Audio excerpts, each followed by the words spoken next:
உள்ளே வந்து பார்த்தேன், நான் நினச்சதை காட்டிலும் அற்புதமாக இருக்குது.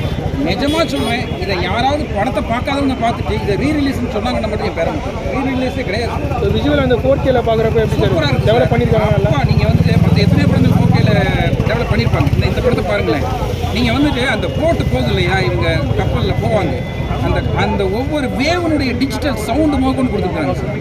அந்த அந்த கடல் அலை, பாம்பே கடல் அலை மோகன்னு கொடுத்துருக்குறாங்க.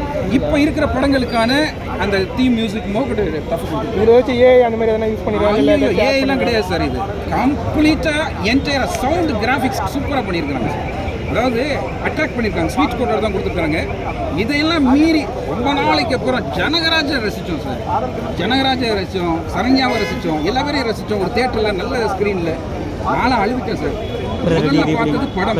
இப்போ ஒவ்வொரு ஃப்ரேமையும் நான் பாடமாகவே பார்த்தேன். நான் ஒரு ஆசிரியர், பேராசிரியர். ஒவ்வொரு ஃப்ரேமையும் நான் ஒரு பாடமாக பார்த்தேன். என்ன சீனில் அழுதீங்க? அது இந்த கடைசியில் வேலுநாயக்கர் இறந்துட்டாருங்கிறதே நம்ப முடியல. வேலுநாயக்கர் இவ்வளோ தூரம் மக்கள் ஜஸ்டிஃபிகேஷன் கொடுத்து நீ நல்லவன்டான்னு சொல்லி வேலுநாயக்கர் விடுவிச்சிடுறாரு.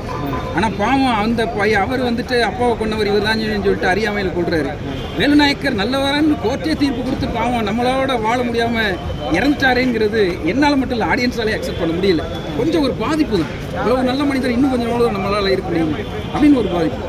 படம் முடிஞ்சு சார், யாருமே சீட்டை விட்டு எந்திரிக்கல சார்.